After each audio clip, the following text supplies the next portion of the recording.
सभी दोस्तों को नमस्कार। कैरियर फर्स्ट चैनल पर आपका बहुत बहुत स्वागत है। आज के इस वीडियो में पार्लियामेंट्री रिपोर्टर से जुड़ी हुई कुछ महत्वपूर्ण जानकारियां आपको दी जाएंगी। तो चलिए शुरू करते हैं। साथियों, 11 जून 2025 को जैसा कि आप देख रहे हैं, एक नोटिफिकेशन पब्लिश हुआ था पार्लियामेंट हाउस नई दिल्ली से। लोकसभा सेक्रेटरीट का ये ऑर्डर है। सबसे पहले आपको बता दें कि जो लेटेस्ट पार्लियामेंट्री रिपोर्टर की वैकेंसी आई थी, उसके बाद अभी कोई वैकेंसी नहीं आई है। संभावना है आपको जल्दी ही देखने को मिल भी सकती है। वह 2019 में आई हुई थी। कोरोना और तमाम कारणों के चलते ये थोड़ा ज़्यादा लंबा खिंच गई और वैकेंसी जाके अब पूरी हुई है। और जो सामने आपको नोटिफिकेशन दिख रहा है, ये एक तरह का ज्वाइनिंग ऑर्डर है। जो कैंडिडेट सेलेक्टेड हुए थे, ऑफिस ने उनको ज्वाइनिंग दे दी है। इसमें आप देख रहे हैं 9 लोगों का नाम है और इन 9 लोगों को ऑफिस ने अब तक ज्वाइनिंग दे दिया है अलग अलग तारीखों पर। चलिए डिटेल में इसके लिए बात करते हैं। Stenography test at the prescribed speed held 27 से 31 दिसंबर 2021 को इसका स्किल टेस्ट हुआ था और रिटन टेस्ट ऑन 21 मई 2022, इसका रिटन टेस्ट 21 मई 2022 को हुआ था। पर्सनल इंटरव्यू ऑन 22 मई 2022, 22 मई 2022 को इसका पर्सनल इंटरव्यू हुआ था। चूँकि यह एक गस्टेड पोस्ट है, राजपत्रित पद है, इसलिए इसमें इंटरव्यू भी होता है। इंटरव्यू 10 नंबर का होता है। आपको 5 या 6 नंबर भी आप पा जाते हैं तो इंटरव्यू आपके सिलेक्शन में बहुत बड़ी बाधा नहीं बनता।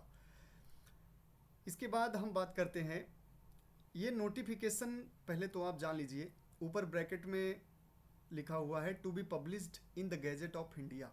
जब आप गस्टेड अफसर बन के ज्वाइन करते हैं, राजपत्रित पद पर आपका चयन होता है, तो उसे गैजेट में पब्लिश किया जाता है। और ये गैजेट है गैजेट ऑफ इंडिया, भारत सरकार। जब आप सेंट्रल गवर्नमेंट के गस्टेड पोस्ट पे जाते हैं तो नोटिफिकेशन या अधिसूचना के माध्यम से आपको ज्वाइनिंग करवाई जाती है।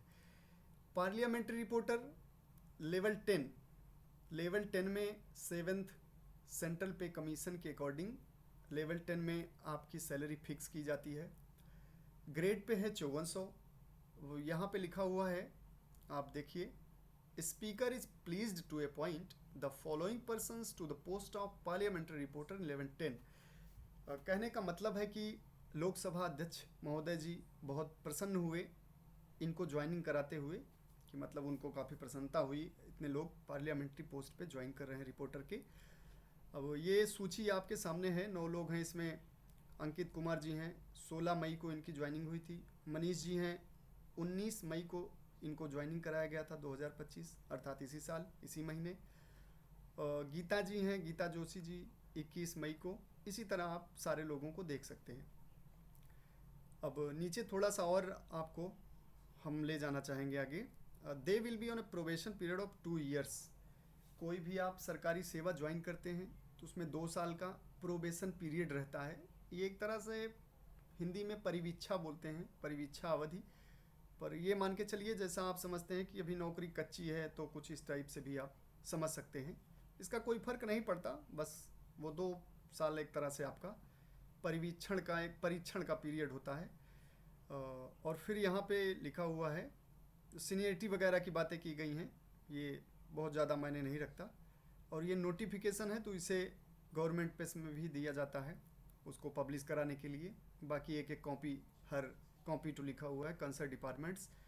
और अगर आप किसी और एक ध्यान देने की बात यहाँ पे ये है कि अगर आप किसी सरकारी सेवा में पहले से हैं, गवर्नमेंट सर्वेंट हैं, गवर्नमेंट ऑफिसर हैं, और वहाँ से छोड़ करके आप रिपोर्टर ज्वाइन कर रहे हैं या किसी दूसरी सर्विस में, तो उनसे जो उनका पेरेंट पुराना वाला डिपार्टमेंट है, रिजाइन कराने के बाद और नई ऑफिस को ज्वाइन करने के बाद उनकी सर्विस बुक, लीव, लास्ट पे सर्टिफिकेट, ये सारे रिकॉर्ड ऑफिस में मंगाए जाते हैं। और इसकी एक कॉपी यहाँ पे कंसर्न लोगों को भी दी गई है। चलिए, इस पे ज़्यादा बात करने जैसा कुछ नहीं है, बस ज्वाइनिंग था और थोड़ा लंबा खिंच गया था, इसलिए भर्ती भी काफ़ी चर्चा में रही और काफ़ी फजीहत के बाद अब जाके अंतिम रूप से इनको ज्वाइनिंग मिल गई है। आगे देखते हैं recruitment branch Lok Sabha secretariat notice. ये है एक नोटिस है, स्टेनोग्राफी टेस्ट फॉर फिलिंग। ये जो वैकेंसी थी आपको भी बताया गया था, एडवर्टीजमेंट नंबर फरवरी 2019 की वैकेंसी थी और अब जाके पूरी हुई, लगभग 5 साल हो गए, 6 साल हो गए इसको। तो जब स्टेनोग्राफी टेस्ट के लिए कॉल लेटर आया था सबका, तो ये उसी की नोटिस है। स्टेनोग्राफी टेस्ट जो लोग एलिजिबल कैंडिडेट हैं पार्लियामेंट्री रिपोर्टर के लिए, इसमें दो चीज़ें हैं, एक तो 160 शब्द प्रति मिनट और दूसरा 140 शब्द प्रति मिनट। अभी आपको डिटेल में बताया जाएगा, तो उसके लिए भी कुछ कंडीशनें होती हैं। तो इसमें भी आपके लिए कुछ बहुत ज़्यादा जानकारी नहीं है, जो है आप देख सकते हैं। 27 दिसंबर 2021 को नेव असेसमेंट प्राइवेट लिमिटेड, खसरा नंबर ये साकेत नई दिल्ली में ये स्टेनोग्राफी टेस्ट हुआ था और 3 शिफ्ट बनाई गई थी और उनका जो है किसी कारण से वो एग्ज़ाम हो नहीं पाया था, which were scheduled on 8 January 2022 Saturday and will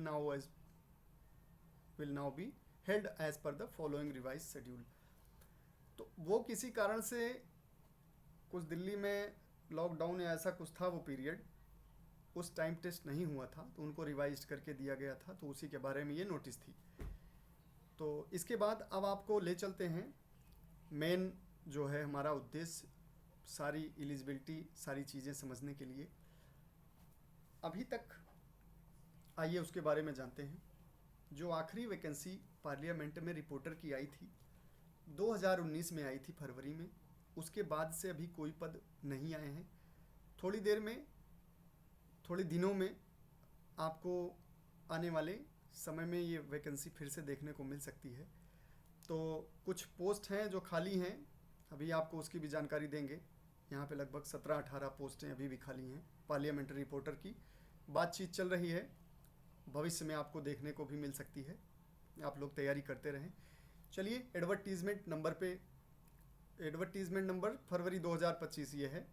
तो अधिसूचना इसकी जो है विज्ञापन जारी हुआ था जिसे आप लोग कहते हैं, तो उसके बारे में हम आपको आगे सूचना देते हैं। तो parliament of India recruitment branch Lok Sabha secretariat, applications are invited from eligible citizens and so. तो पार्लियामेंट्री रिपोर्टर की पोस्ट है, इसका सबसे पहले नाम था erstwhile post of parliamentary reporter grade 2। इसका पहले जो नाम था ये था पार्लियामेंट्री रिपोर्टर ग्रेड 2। बाद में पोस्ट का रिव्यू किया गया तो इसका अब नाम हो गया है पार्लियामेंट्री रिपोर्टर, संसदीय रिपोर्टर। रिपोर्टर को प्रतिवेदक भी आप लोग कह सकते हैं। लेवल 10 है इसका और जो पे बैंड है वो आपके सामने है। ग्रेड पे 5400 है, हमने पहले ही बताया। जब ये वैकेंसी आई थी तो आप देख रहे हैं यहाँ पे टोटल 21 थी, 21 पोस्ट यहाँ पे खाली थी, जिसमें से आपको भी दिखाया गया कि इसमें कितने लोगों की भर्ती हुई है। तो वो रहे 9 लोग, 9 लोगों का यहाँ पे सिलेक्शन हुआ है, 21 पोस्ट थी। तो बाकी बची हुई जो पोस्टें हैं 10-12 पोस्टें जो भी बच रही हैं वो आपको, और कुछ पोस्टें नई इसमें जुड़ करके, तो लगभग 21-22 या 25 मान के चलिए, इसी के आसपास आपको फिर से देखने को मिल सकती हैं। 12 in English stream and 9 in Hindi stream. इसमें 9 पोस्टें हिंदी रिपोर्टर की थी और 12 पोस्टें इंग्लिश रिपोर्टर की थी। चलिए क्वालिफिकेशन और एलिजिबिलिटी पे आपको दिखाते हैं हम। इसमें लिखा है qualifications and age, bachelor degree in any discipline from recognise university, किसी भी यूनिवर्सिटी से आपको ग्रेजुएट होना है। शॉर्ट हैंड की स्पीड 160 वर्ड पर मिनट, चाहे आप हिंदी में हो चाहे आप इंग्लिश में हो, दोनों भाषा के रिपोर्टर की वैकेंसी यहाँ पर आती है, हिंदी और इंग्लिश दोनों। इसके साथ साथ डिजायरेबल सर्टिफिकेट मांगा हुआ है कंप्यूटर का, आप चाहे AICTE से किए हों या फिर आप नीलिट से किए हुए हों, O लेवल, CCC या उसी से समकक्ष कोई भी कोर्स, या कंप्यूटर में भी आप ग्रेजुएट लेवल का। इसके साथ साथ अब जो मेन ये 2 पैराग्राफ आपको दिख रहे हैं, नोट 1 और नोट 2, इसको ध्यान से समझिए। इन case of sufficient number candidates, इसका कहने का मतलब है कि आपका स्किल टेस्ट होता है, उसके बाद सबसे पहले इसमें स्किल टेस्ट लिया जाता है, उसके बाद रिटन टेस्ट होगा, फिर इंटरव्यू होगा। आपको ऊपर वो नोटिफिकेशन में भी ये चीज़ दिखाई गई थी। शॉर्ट हैंड की स्पीड 140 का आपको तात्पर्य समझाते हैं। एग्ज़ाम होता है 160 पे, लेकिन वे कैंडिडेट, इसमें लिखा है in case sufficient number of candidates with requisite shorthand speed are not available.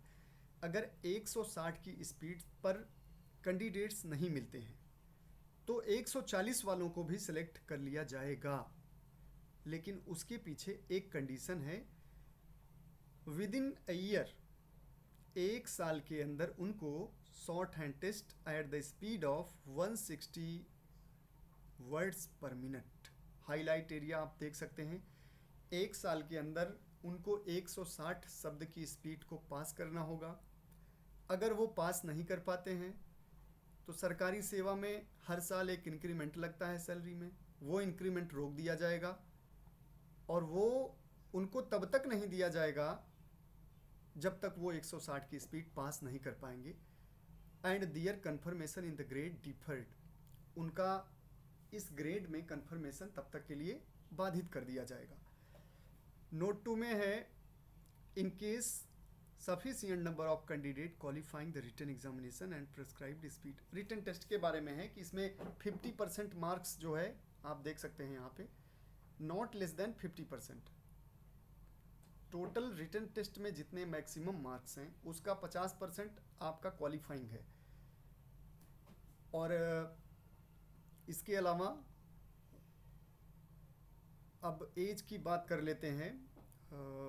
Age limit, upper age limit 40 years, मतलब आपकी 40 साल के ऊपर वाले कैंडिडेट इसमें एलिजिबल नहीं हो सकते हैं। अब सिलेक्शन का क्राइटेरिया क्या है इसका, eligible candidates will have to appear in shorthand test. सबसे पहले आपका शॉर्ट हैंड टेस्ट होगा, आपको दोनों टेस्ट उसी एग्ज़ाम में 10 मिनट के गैप में देने पड़ेंगे।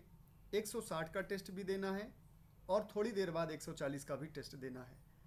यदि 160 में पर्याप्त बच्चे मिल जाते हैं पार्लियामेंट को या जो भी बोर्ड एग्ज़ाम कंडक्ट करवाता है, तो वो 140 वालों को कंसीडर नहीं करेंगे। इन केस ऐसा ना हुआ तो 140 वालों को भी आगे बुलाया जाएगा अगले चरण के एग्ज़ाम के लिए। इसके बाद होगा रिटन टेस्ट। रिटन टेस्ट के बाद आपको ऊपर बताया भी गया था, रिटन टेस्ट के बाद पर्सनल इंटरव्यू, 10 नंबर का ये इंटरव्यू होता है और जो पार्लियामेंट के सीनियर ऑफिसर्स हैं जॉइंट डायरेक्टर लेवल के, वो आपका इंटरव्यू लेते हैं और उसमें आपका पर्सनालिटी डेवलपमेंट, तमाम चीज़ें, आपके शैली, हाव भाव, बहुत कठिन इंटरव्यू नहीं है, आप 5 नंबर तो पा ही जाएंगे। अब शॉर्ट हैंड का मार्क्स यहाँ पे दिया है, आगे देखते हैं। Shorthand test will be of 100 marks. 100 number का शॉर्ट हैंड टेस्ट है, चाहे वो 140 की स्पीड से हो या फिर 160 की speed. In Hindi and English will be eight the speed of, Hindi English दोनों। 160 शब्द प्रति मिनट की गति से 10 मिनट का मैटर बोला जाएगा।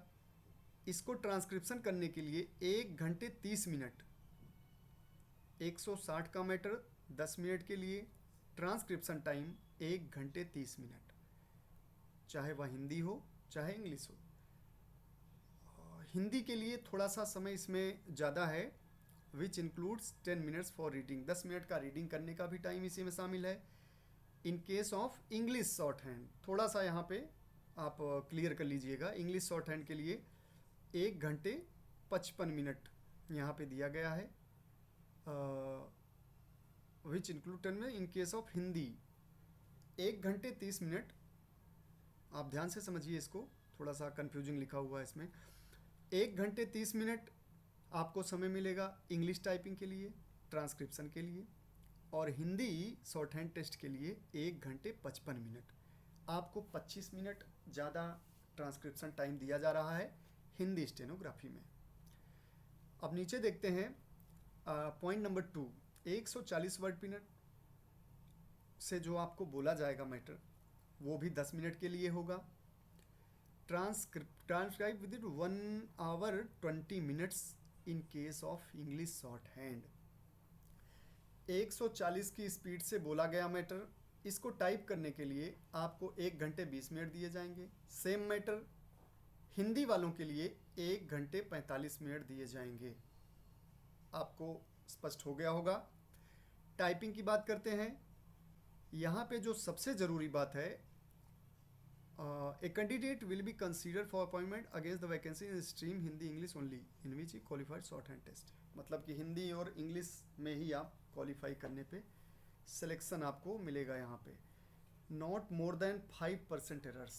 अच्छी तरह समझ लीजिए, पार्लियामेंट्री रिपोर्टर को 5% एरर्स जो है, मिस्टेक्स जो है, वो छूट दी जाती है। मतलब एग्जाम्शन आपका गलतियों की सीमा क्या है, अधिकतम 5%, नॉट मोर देन 5% एरर्स। इससे ज़्यादा आपको अलाउ नहीं किया जाएगा, अन्यथा आप शॉर्ट हैंड टेस्ट में फेल माने जाएंगे। टेस्ट जो होगा इसके लिए टाइपिंग के फॉन्ट यहाँ पे बताए गए हैं। Will be provide the facility of typing. 2 font इसमें चयन किए गए हैं, या तो आप मंगल इंस्क्रिप्ट पर टाइपिंग करिए या फिर आप रेमिंगटन कीबोर्ड पे इन फॉन्टों पे आप टाइपिंग कर सकते हैं। उसके लिए थोड़ा सा ये एग्जाम्पल भी दिया गया है, पहले दा, फिर छोटी की मात्रा, फिर ना, आप ऐसे टाइप करेंगे। टाइपिंग के लिए तो आप सब खुद ही तेज हैं। अब इसके अलावा रिटन टेस्ट की बात करते हैं। Only those candidate who qualify shorthand test. अब शॉर्ट हैंड आप पास कर लेंगे तो उसके बाद आपको रिटन टेस्ट देना पड़ेगा। Written test 50 number general knowledge और करंट अफेयर मिला के रहेगा। जनरल इंग्लिश 50 नंबर के होंगे। इसमें लिखा है 100 multiple choice objective type questions consisting of 50 questions in each part. Total मिला के 100 क्वेश्चन आएंगे जो मल्टीपल चॉइस होंगे और 50-50 नंबर के, दोनों मिला के 100 नंबर का मैक्सिमम मार्क इस टेस्ट में है। तो 100 नंबर शॉर्ट हैंड में था, 100 नंबर रिटन में हो गया। आपके अभी तक हो गए 200 नंबर। 50 मिनट का आपको टाइम दिया जाएगा रिटन टेस्ट के लिए। इसमें कट ऑफ के बारे में भी पहले ही बता दिया गया है। Candidates are to qualify in each part at the requisite standard. एक स्टैंडर्ड है उनका। द मिनिमम कट ऑफ इसकी है 50% जनरल मतलब अनरिजर्व कैटेगरी और EWS के लिए, 45 और 40 क्रमशः OBC और SC/ST के लिए। आप देख सकते हैं यहाँ से।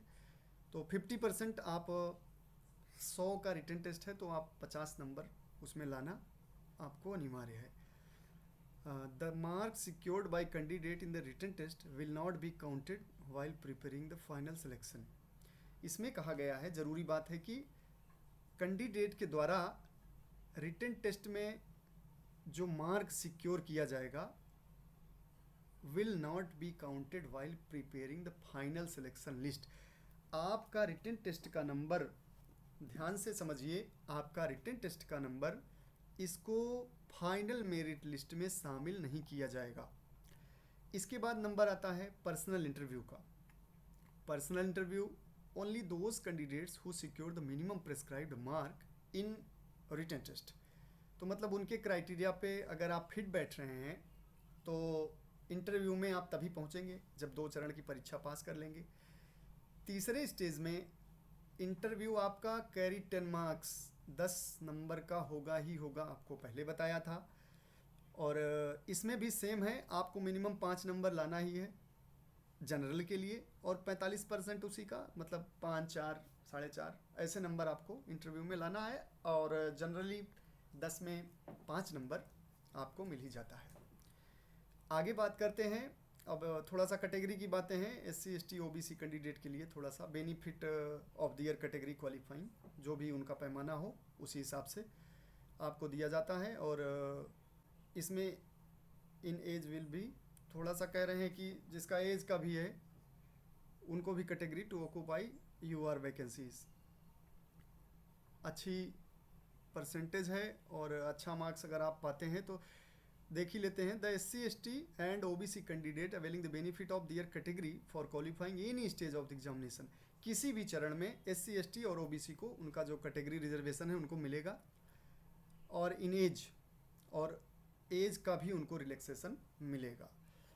From amongst the candidate who qualify the personal interview merit के आधार पर जो लोग इंटरव्यू भी पास करते हैं, तो in this examination will be determined, उनको इस प्रकार से निर्धारित किया जाएगा उनको।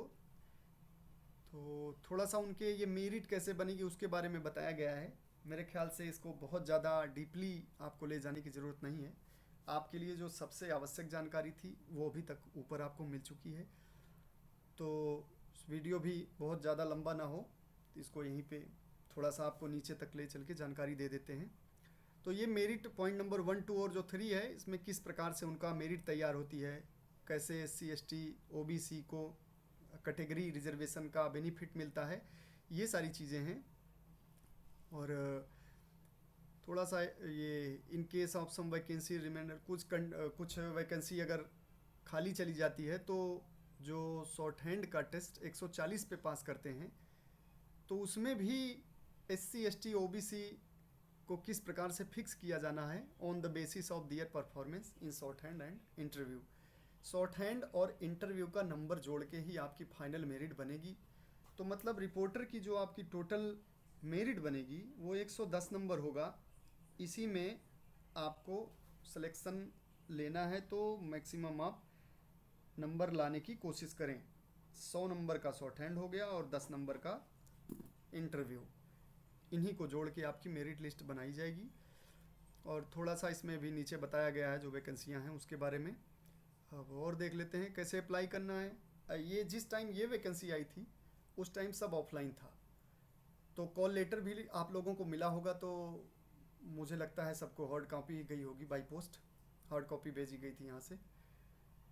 और इसके बाद अब ऐसा नहीं होना चाहिए, अब तो सारा ऑनलाइन हो गया है, तो अब एप्लीकेशन के लिए बहुत ज़्यादा बताना मुझे नहीं लगता आवश्यक है।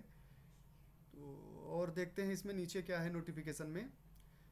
तो सारा अपना भरने के बाद ये तब का है जब आप ऑफलाइन होता था, तो ये रिक्रूटमेंट ब्रांच है, इन रिपोर्टरों की जो वैकेंसी करवाती है, भर्ती करवाती है, एक अलग से ब्रांच यहाँ पे बनाई गई है, द रिक्रूटमेंट ब्रांच उसका नाम है। लोकसभा सेक्रेटरीट, रूम नंबर भी दिया है, पार्लियामेंट हाउस नई दिल्ली। तो यहाँ पे भर के फॉर्म अपना और अटेस्टेशन वगैरह जो भी अपना उसके साथ अटैचमेंट वगैरह लगाना था, लगा के भेजना था। तो ये सारी बातें हो गई। और एज, क्वालिफिकेशन, एक्सपीरियंस, एज के बारे में भी चीज़ें हैं यहाँ पे, आप अपने हिसाब से देख सकते हैं। और बाकी जो भी चीज़ें हैं यहाँ पे, कुछ पुराने मेरिट वगैरह, सॉरी रिट वगैरह दायर की गई थी कोर्ट केस वगैरह उससे संबंध में, तो विषमताओं को दूर करने के लिए तमाम चीज़ें हैं। अब एज रिलैक्सेशन है, एज रिलैक्सेशन आप सब बहुत अच्छे तरह से जानते हैं, जिसकी जैसे कैटेगरी है उसको उसी प्रकार से मिलेगा। हाँ, इसमें एक नोट करके लिखा गया है, applicants in the government service, जो सरकारी सेवा में है या फिर लोकसभा या राज्यसभा। एक और बात, पार्लियामेंट्री रिपोर्टर का जो ये पोस्ट है, इसमें 2 चीज़ें हैं, वो आपको अभी वीडियो के अंत में हम बताते हैं। तो इसमें फ़िलहाल have completed 3 years of continuous, 3 साल का अगर आप सरकारी सेवा में कंप्लीट किए हैं तो एज रिलैक्सेशन ये सिलेक्टेड लोगों के लिए है, जो लोग पहले से जॉब में हैं, तो उनको थोड़ा सा छूट मिल जाती है कि भाई ये सरकारी सेवक हैं, तो थोड़ा सा उनको एज का रिलैक्सेशन मिल जाता है, मतलब 40 प्लस भी वो 3 साल तक, 43 साल तक भर सकते हैं। इसके साथ साथ एक सर्विस मैन को भी छूट मिलती है, इसमें बहुत ज़्यादा बताने की ज़रूरत नहीं है आपको। अब ये है क्रीमिलेयर वगैरह का, जो UR कैटेगरी में EWS हैं, EWS for benefit of reservation, तो उनका है, बताया गया है। अब इसके साथ साथ कास्ट और कैटेगरी सर्टिफिकेट का है यहाँ पे। तो बाकी चीज़ें आप यहाँ पे देख सकते हैं खुद से। तो सबसे ये वीडियो यहीं पे समाप्त करते हैं। तो एक ज़रूरी बात और आपको बताना है जो लास्ट में चलते चलते, कि वैकेंसी पार्लियामेंट्री रिपोर्टर नाम से जो निकलती है, इसमें 2 स्ट्रीम हैं, 2 ऑफिस हैं, आप जानते हैं, पार्लियामेंट में लोकसभा और राज्यसभा। राज्यसभा के पार्लियामेंट की अलग से वैकेंसी आती है, लोकसभा के पार्लियामेंट की वैकेंसी अलग से आती है, दोनों के लिए अलग अलग रिक्रूटमेंट ब्रांच बनाए गए हैं। तो इधर लोकसभा से जो वैकेंसी अभी ये 2019 में आई थी, तो देखा जाए 5-6 साल बीत गए, तो आप उम्मीद कर सकते हैं कि 1 साल या 8 महीना, 10 महीना, 1.5 साल जो भी हो, आपको देखने को मिल सकती है। और इतनी ही वैकेंसी इसी के आसपास वो राज्यसभा में भी खाली है, तो आप दोनों मिला के 40 के आसपास समझ सकते हैं, 50 40 50 हिंदी और इंग्लिश मिला के। तो जहाँ से भी वैकेंसी आएगी आपको उसकी सूचना अलग से वीडियो के माध्यम से ज़रूर आप तक पहुँचा दी जाएगी। तो ये वीडियो मेरे ख्याल से रिपोर्टर से जुड़ी हुई जितनी भी जानकारी थी, चाहे वो एलिजिबिलिटी हो, चाहे एग्ज़ाम का प्रोसेस हो, चाहे रिटन टेस्ट, शॉर्ट हैंड की स्पीड, ट्रांसक्रिप्शन टाइम, ट्रांसक्रिप्शन का फॉन्ट, और इसमें जो रिटन के सिलेबस हैं, बाकी आप बहुत ज़्यादा सिलेबस में क्या बताया जाए आपको जानते ही हैं सब। इंग्लिश थोड़ा सा अच्छा होना होता है क्योंकि 50 मार्क्स आपके इंग्लिश में हैं, केवल इंग्लिश के ही। जनरल होता है, आप पुराने पेपर किसी दिन आपको उपलब्ध करा दिए जाएंगे। तो इसके साथ साथ ही यह वीडियो हम समाप्त करते हैं, और आपको फिर कोई जानकारी अगर नहीं आती है तो ज़रूर दिया जाएगा। कोई भी आपको दुविधा हो, इसके बाद भी कोई सवाल हो, आप कमेंट कर लीजिए, आप अलग से आप पूछ सकते हैं, आपकी समस्या का समाधान किया जाएगा। तो 3 चीज़ें इसमें ध्यान रखिए, 160 की स्पीड नहीं है तो 140 पे आपको ले लिया जाएगा। दूसरी बात, रिटन टेस्ट 100 नंबर का होगा, उसका नंबर जुड़ेगा नहीं। तीसरी बात, 10 नंबर का इंटरव्यू होगा जिसके लिए आपको 5 नंबर पाना अनिवार्य है, क्योंकि वो आपकी फाइनल मेरिट में शॉर्ट हैंड के नंबर के साथ जोड़ा जाएगा। तो आशा करते हैं आपको काफ़ी कुछ यहाँ से जानने को मिला होगा, और वीडियो भी अब हम समाप्त करते हैं। कोई भी समस्या हो आप बिल्कुल संपर्क कर सकते हैं। लगे रहिए, लिखते रहिए। 5% गलतियाँ हैं, फिर से आपको दोहरा दे रहे हैं। 160 और 140 कोई भी स्पीड आप लिख रहे हैं, गलतियाँ आपकी 5% से अधिक एग्जम्प्ट नहीं की जाएंगी, इतना आपको ध्यान रखना होगा। सभी दोस्तों को बहुत बहुत नमस्कार, बहुत बहुत धन्यवाद वीडियो को देखने के लिए। और रिपोर्टर से संबंधी कोई भी जानकारी रहेगी आपको आगे भी इसी तरह दे दी जाएगी। बहुत बहुत धन्यवाद।